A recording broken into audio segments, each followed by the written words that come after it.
মৰমৰ ছাত্ৰ-ছাত্ৰীসকল তোমালোক সকলোকে পুনৰবাৰ স্বাগতম জনাইছোঁ মোৰ ইউটিউব চেনেলটোলৈ। আজিৰ ভিডিঅ'টিত আমি পঢ়িবলৈ গৈ আছোঁ 6ষ্ঠ শ্ৰেণীৰ সমাজ বিচিত্ৰ কিতাপৰ লেচন 8 ভাৰতীয় সভ্যতাৰ আৰম্ভণি। এইটো লেচনত থকা গোটেইবিলাক পাঠভিত্তিক অনুশীলনীৰ প্ৰশ্ন উত্তৰ। গতিকে তোমালোকে ভিডিঅ'টো প্ৰথমৰ পৰা শেষলৈকে মনোযোগেৰে চাই গৈ থাকিবা আৰু ভিডিঅ'টো চাই যদি তোমালোকৰ ভাল লাগে তেন্তে ভিডিঅ'টোত লাইক এটা কৰি মোৰ চেনেলটো ছাবস্ক্ৰাইব কৰি দিবা। আহচোন আমি এইটো লেচনৰ প্ৰশ্ন উত্তৰবিলাক কেনেদৰে কৰিব লাগে এবাৰ চাই লওঁ। ক্লাছ 6 ছ'চিয়েল ছায়েন্স চেপ্টাৰ 8 ভাৰতীয় সভ্যতাৰ আৰম্ভণি। তাৰে অনুশীলনী 1ৰ 1 নম্বৰ আছে তলৰ প্ৰশ্নবোৰৰ উত্তৰ দিয়া। ক নম্বৰ প্ৰশ্ন, সভ্যতা বুলিলে কি বুজা? উত্তৰটি লিখিবা। সভ্যতা হৈছে মানুহৰ সামাজিক, ধৰ্মীয়, অৰ্থনৈতিক, ৰাজনৈতিক, নৈতিক আৰু সাংস্কৃতিক উন্নতিৰ এক সামাজিক অৱস্থা। ইয়াৰ পিছত খ নম্বৰ প্ৰশ্ন আছে সভ্যতাৰ বৈশিষ্ট্যসমূহ উল্লেখ কৰা। তাৰ উত্তৰটি লিখিবা। সভ্যতাৰ বৈশিষ্ট্যসমূহ হ'ল ক শিল, ধাতু, কাঠ আদি কেঁচামাল সুলভ আছিল। এইবোৰৰ পৰা শিল্পজাত সামগ্ৰীৰ উৎপাদন আৰু পৰিচালনাৰ সুব্যৱস্থা আছিল। খ দাঁতিকাষৰীয়া অঞ্চলবোৰৰ মাজত থকা অৰ্থনৈতিক সম্পৰ্ক আছিল। ইয়াৰ ফলত আভ্যন্তৰীণ আৰু বহিঃ বাণিজ্যৰ সুব্যৱস্থা গঢ়ি উঠিছিল। আৰু গ এই সভ্যতাৰ সাক্ষী বহন কৰা নিৰ্ভৰযোগ্য তথ্য এতিয়াও মজুত আছে। ইয়াৰ পিছত গ নম্বৰ প্ৰশ্ন আছে নীল নদীৰ পাৰত কোনটো সভ্যতা গঢ়ি উঠিছিল? উত্তৰটি লিখিবা। নীল নদীৰ পাৰত মিছৰীয় সভ্যতা গঢ়ি উঠিছিল। খ নম্বৰ প্ৰশ্ন আছে যিকোনো দুটা প্ৰাচীন সভ্যতাৰ নাম লিখা। তাৰে উত্তৰটো লিখিবা। যিকোনো দুটা প্ৰাচীন সভ্যতাৰ নাম হ'ল 1 নম্বৰ হিন্দু সভ্যতা আৰু 2 নম্বৰ মেছ'পটেমিয়া সভ্যতা। ইয়াৰ পিছত অনুশীলনী 2 1 নম্বৰ প্ৰশ্ন আছে তলৰ প্ৰশ্নবোৰৰ উত্তৰ দিয়া। তাৰে ক নম্বৰ প্ৰশ্ন হ'ল সিন্ধু সভ্যতাক আন কি নামেৰে জনা যায়? উত্তৰটি লিখিবা। সিন্ধু সভ্যতাক হৰপ্পা সভ্যতা আৰু সিন্ধু সৰস্বতী সভ্যতা নামেৰে জনা যায়। খ নম্বৰ প্ৰশ্ন হৰপ্পা সভ্যতাৰ উল্লেখযোগ্য যিকোনো দুটা স্থানৰ নাম লিখা। তাৰ উত্তৰটি লিখিবা। হৰপ্পা সভ্যতাৰ উল্লেখযোগ্য যিকোনো দুটা স্থানৰ নাম হ'ল লোথাল আৰু ধোলাবিৰা। ইয়াৰ পিছত গ নম্বৰ প্ৰশ্ন আছে হৰপ্পা সভ্যতাৰ নগৰৰ গাঁথনি কেনে আছিল? উত্তৰটি লিখিবা। হৰপ্পা সভ্যতাৰ নগৰবোৰক গাঁথনিৰ ফালৰ পৰা দুৰ্গ আৰু নামনি চহৰ এই দুই ভাগত ভগাব পাৰি। দুৰ্গ হ'ল চহৰৰ ওখ অংশ য'ত ৰাজহুৱা গৃহ, শস্যৰ ভঁৰাল, ৰাজহুৱা স্নানাগাৰ, সভাগৃহ আদি আছিল। আনহাতে নামনি চহৰ আছিল সাধাৰণ প্ৰজাৰ বাসস্থান। নেক্সট 2 নম্বৰ প্ৰশ্ন আছে চমু টোকা লিখা। হৰপ্পা সভ্যতাৰ সময়ৰ ক সৰস্বতী নদী। তাতে তোমালোকে লিখিবা উত্তৰ হৰপ্পা সভ্যতাৰ সময়ত সৰস্বতী নদীৰ কাষৰ অসংখ্য ঠাই আছিল যিবোৰক এতিয়া ভাৰতৰ ঘগ্নাৰ আৰু পাকিস্তানত হকৰা বুলি অভিহিত কৰা হয়। এই নদীখনত বাৰিষাৰ সময়তহে পানী থাকে। ঋগ্বেদত সৰস্বতী নদীৰ প্ৰথম উল্লেখ পোৱা যায়। নেক্সট খ নম্বৰ আছে ঘৰ দুৱাৰ অৰ্থাৎ হৰপ্পা সভ্যতাৰ ঘৰ দুৱাৰ। তাৰে উত্তৰটো লিখিবা। হৰপ্পা সভ্যতাৰ সময়ৰ নগৰবোৰক গাঁথনিৰ ফালৰ পৰা দুৰ্গ আৰু নামনি চহৰ এই দুই ভাগত ভগাব পাৰি। দুৰ্গ হ'ল চহৰৰ ওখ অংশ য'ত ৰাজহুৱা গৃহ, শস্যৰ ভঁৰাল, ৰাজহুৱা স্নানাগাৰ, সভাগৃহ আদি আছিল। এই অঞ্চলতে শাসক শ্ৰেণীৰ লোকে বাস কৰিছিল। নামনি চহৰ আছিল সাধাৰণ প্ৰজাৰ বাসস্থান। এই ঘৰবোৰ ঘাইপথৰ দুয়োকাষে সজা হৈছিল। ঘাইপথতকৈ কিছু উচ্চতাত ঘৰবোৰ নিৰ্মাণ কৰা হৈছিল। তাত খটখটীৰ ব্যৱস্থা আছিল। প্ৰত্যেক ঘৰৰ লগতে শৌচাগাৰ, চোতাল, ৰান্ধনীঘৰ আৰু একাধিক শোৱা কোঠালিৰ ব্যৱস্থা আছিল। বেছিভাগ ঘৰেই দুমহলীয়া আছিল আৰু ঘৰবোৰ ইটাৰে সজা হৈছিল। নেক্সট আছে গ নম্বৰ হৰপ্পা সভ্যতাৰ ৰাস্তা ঘাট। তাতে লিখিবা হৰপ্পা সভ্যতাৰ অন্তৰ্গত চহৰবোৰৰ ৰাস্তা ঘাটবোৰ আছিল আহল বহল আৰু সাধাৰণতে ইটো সিটোৰ সমান্তৰাল। মূল ঘাইপথৰ পৰা ওলাই অহা সৰু সৰু আলিবোৰ সমান ব্যৱধানত আন পথত লগ লাগিছিল। সমগ্ৰ চহৰখনৰ বাট পথবোৰ আয়তাকাৰে বিভক্ত হৈ আছিল। কিছুমান আলিবাট পোৰা ইটাৰে সজাৰে প্ৰমাণ পোৱা গৈছে। ৰাস্তাৰ ভাঁজবোৰ কোণযুক্ত নহয় ধেনুভেৰিয়াকৈ সজা হৈছিল যাতে জন্তুৱে টনা গাড়ী সহজে পাৰ হৈ যাব পাৰে। ইয়াৰ পিছত নেক্সট আছে খ নম্বৰ জল নিষ্কাশন ব্যৱস্থা। তাতে লিখিবা হৰপ্পা সভ্যতাৰ চহৰবোৰৰ জল নিষ্কাশন অৰ্থাৎ পানী যোৱাৰ ব্যৱস্থা সুপৰিকল্পিত আছিল। প্ৰত্যেক ঘৰৰে ব্যৱহৃত পানী ওলাই গৈ নলাত পৰাৰ ব্যৱস্থা আছিল। আলিবাটৰ সমান্তৰালকৈ বা কাষে কাষে পানী যোৱা নলা আছিল। এই নলাবোৰ ইটাৰ ঢাকনিৰে ঢাকি থোৱা আছিল। ইয়াৰ পৰা বুজিব পাৰি যে হৰপ্পা সভ্যতাৰ বাসিন্দাসকলে চাফ চিকুণকৈ থকাত বিশেষ গুৰুত্ব দিছিল। ইয়াৰ পিছত ৩ নম্বৰ প্ৰশ্ন আছে, হৰপ্পা সভ্যতাৰ সেই সময়ৰ বাসিন্দাসকলে চাফ চিকুণকৈ থকাত বিশেষ গুৰুত্ব দিছিল, ব্যাখ্যা কৰা। তাৰ উত্তৰটো লিখিবা, হৰপ্পা সভ্যতাৰ সেই সময়ৰ বাসিন্দাসকলে চাফ চিকুণকৈ থকাত বিশেষ গুৰুত্ব দিছিল। এই বক্তব্যটো হৰপ্পা সভ্যতাৰ লগত নগৰ পৰিকল্পনা আৰু জল নিষ্কাশন ব্যৱস্থাৰ পৰ্যালোচনা কৰিলে স্পষ্ট হয়। হৰপ্পা সভ্যতাৰ চহৰসমূহ সুপৰিকল্পিত আছিল।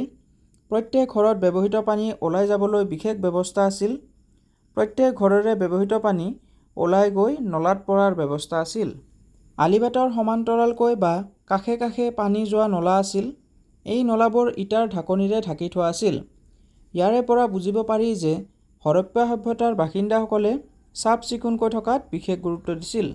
ইয়াৰ পিছত আছে অনুশীলনী ৩, তাৰ ১ নম্বৰ তলৰ প্ৰশ্নবোৰৰ উত্তৰ দিয়া। ক নম্বৰ প্ৰশ্ন, হৰপ্পা সভ্যতাৰ লোকসকল কি কি বৃত্তিৰ লগত জড়িত আছিল? অৰ্থাৎ হৰপ্পা সভ্যতাৰ লোকসকলে কি কি কাম কৰিছিল? উত্তৰটো লিখিবা, হৰপ্পা সভ্যতাৰ লোকসকল কৃষি, পশুপালন আৰু হস্তশিল্পৰ লগত জড়িত আছিল। খ নম্বৰ, হৰপ্পা সভ্যতাৰ লোকসকলৰ কোন কোন অঞ্চলৰ লগত বাণিজ্য সম্পৰ্ক আছিল? তাৰ উত্তৰটো লিখিবা, হৰপ্পা সভ্যতাৰ লোকসকলৰ মেচপটেমিয়া আৰু পাৰস্যৰ লোকসকলৰ লগত বাণিজ্যিক সম্পৰ্ক আছিল। নেক্সট গ নম্বৰ প্ৰশ্ন আছে, বহিঃজগতৰ লগত হৰপ্পাবাসীৰ বাণিজ্যিক সম্পৰ্কৰ কি কি প্ৰমাণ পোৱা যায়? উত্তৰটো এনেদৰে লিখিবা, হৰপ্পা সভ্যতাৰ চিল-মোহৰ, মাটিৰ পাত্ৰ আদিৰ অংশবিশেষ মেচপটেমিয়া আৰু পাৰস্যৰ পৰা উদ্ধাৰ হৈছে। এনেবোৰ উদ্ধাৰ হোৱা সামগ্ৰীবোৰে আন আন ঠাইৰ লগত হৰপ্পাবাসীৰ বাণিজ্যিক সম্পৰ্কৰ কথা প্ৰমাণ কৰে। নেক্সট খ নম্বৰ প্ৰশ্ন আছে, হৰপ্পা সভ্যতাৰ লোকসকলে কি কি শস্যৰ খেতি কৰিছিল? উত্তৰটো লিখিবা, হৰপ্পা সভ্যতাৰ লোকসকলে ঘেঁহু, বাৰ্লি, সৰিয়হ, শাক পাচলি, ফল মূল আৰু কপাহ আদি শস্যৰ খেতি কৰিছিল। ১ নম্বৰ প্ৰশ্ন আছে, হৰপ্পা সভ্যতাৰ সময়ছোৱাত কোনবোৰ হস্তশিল্পৰ প্ৰচলন আছিল? তাৰে উত্তৰটো লিখিবা, হৰপ্পা সভ্যতাৰ সময়ছোৱাত পোৰা মাটিৰে নিৰ্মাণ কৰা সামগ্ৰী, সোণৰ আ-অলংকাৰ, তামৰ বাচন বৰ্তন, ব্ৰঞ্জৰ সঁজুলি, বয়ন সামগ্ৰী, ইটা, কাঠৰ বস্তু, নাও আদি হস্তশিল্পৰ প্ৰচলন আছিল। নেক্সট ১ম নম্বৰ প্ৰশ্ন, কিহৰ ওপৰত ভিত্তি কৰি হৰপ্পা সভ্যতাৰ লগত মেচপটেমিয়া আৰু ৰোমান সভ্যতাৰ সম্পৰ্ক আছে বুলি ক'ব পাৰি? উত্তৰটি হ'ল, বিভিন্ন খননত পোৱা বিদেশী সামগ্ৰী, চিল-মোহৰ, মাটিৰ পাত্ৰ আদিৰ ওপৰত ভিত্তি কৰি আমি ক'ব পাৰোঁ যে হৰপ্পা সভ্যতাৰ লগত মেচপটেমিয়া আৰু ৰোমান সভ্যতাৰ সম্পৰ্ক আছিল। ইয়াৰ পিছত ২ নম্বৰ আছে চমু টোকা লিখা, হৰপ্পাকালীন ক জীৱিকা, অৰ্থাৎ হৰপ্পাকালীন জীৱিকাৰ ওপৰত আমাক লিখিব দিছে। উত্তৰটি লিখিবা, হৰপ্পা সভ্যতাৰ সময়ছোৱাত লোকসকল কৃষি, পশুপালন আৰু হস্তশিল্পৰ নিচিনা বৃত্তিৰ লগত জড়িত আছিল। হৰপ্পা সভ্যতাৰ লোকসকলে ঘেঁহু, বাৰ্লি, সৰিয়হ, শাক পাচলি, ফল মূল আৰু কপাহ আদিৰ খেতি কৰিছিল। হৰপ্পা সভ্যতাৰ লোকসকলে হাতী, উট, মহ, গৰু, ভেড়া আদি পালন কৰিছিল। নেক্সট আছে ২ৰ খ নম্বৰ, হৰপ্পাকালীন বাণিজ্য। তাতে লিখিবা, হৰপ্পা সভ্যতাৰ চিল-মোহৰ, মাটিৰ পাত্ৰ আদিৰ অংশবিশেষ মেচপটেমিয়া আৰু পাৰস্যৰ পৰা উদ্ধাৰ কৰা হৈছে। সেইদৰে মেচপটেমিয়াৰ চিল-মোহৰ হৰপ্পাত পোৱা গৈছে। এনেদৰে উদ্ধাৰ হোৱা সামগ্ৰীবোৰে আন আন ঠাইৰ লগত হৰপ্পাবাসীৰ বাণিজ্যিক সম্পৰ্কৰ সাক্ষ্য বহন কৰে। সেই সময়ত স্থলপথ আৰু জলপথ উভয়েদি বেহা বেপাৰ চলিছিল। ইয়াৰ পিছত নেক্সট অনুশীলনী ৪, ১ নম্বৰ আছে তলৰ প্ৰশ্নবোৰৰ উত্তৰ দিয়া। তাৰে ক নম্বৰ প্ৰশ্ন, ইউনিকৰ্ণ কি? উত্তৰটো লিখিবা, হৰপ্পাৰ চিল-মোহৰবোৰত এশিঙীয়া জন্তু এবিধৰ প্ৰতিচ্ছবি দেখা যায়, যাক ইউনিকৰ্ণ বুলি কোৱা হয়। খ নম্বৰ প্ৰশ্ন, চিল-মোহৰবোৰত কি কি জন্তুৰ প্ৰতিচ্ছবি পোৱা গৈছে? তাৰ উত্তৰটি হ'ল, চিল-মোহৰবোৰত ষাঁড় গৰু, ভেড়া, বাঘ আৰু হাতীৰ প্ৰতিচ্ছবি দেখিবলৈ পোৱা গৈছে। নেক্সট আছে গ নম্বৰ প্ৰশ্ন, হৰপ্পাকালীন লিপি কি কি সামগ্ৰীত পোৱা গৈছে? উত্তৰটি লিখিবা, হৰপ্পাকালীন লিপিবোৰ মোহৰ, তামৰ ফলি, ব্ৰঞ্জৰ ফলি, শিলৰ টুকুৰা, পোৰা মাটিৰ পাত্ৰৰ টুকুৰা আদিত পোৱা গৈছে। নেক্সট আছে ২ নম্বৰ চমু টোকা লিখা, হৰপ্পাৰ সময়ৰ ক ধৰ্মীয় বিশ্বাস। তাতে লিখিবা, হৰপ্পাকালীন সভ্যতাত ভিন ভিন ঠাইৰ পৰা উদ্ধাৰ হোৱা একেধৰণৰ মাটিৰে নিৰ্মিত নাৰী মূৰ্তি এটাক ইতিহাসবিদসকলে ধৰ্মীয় বিশ্বাসৰ প্ৰতীক বুলি কয়।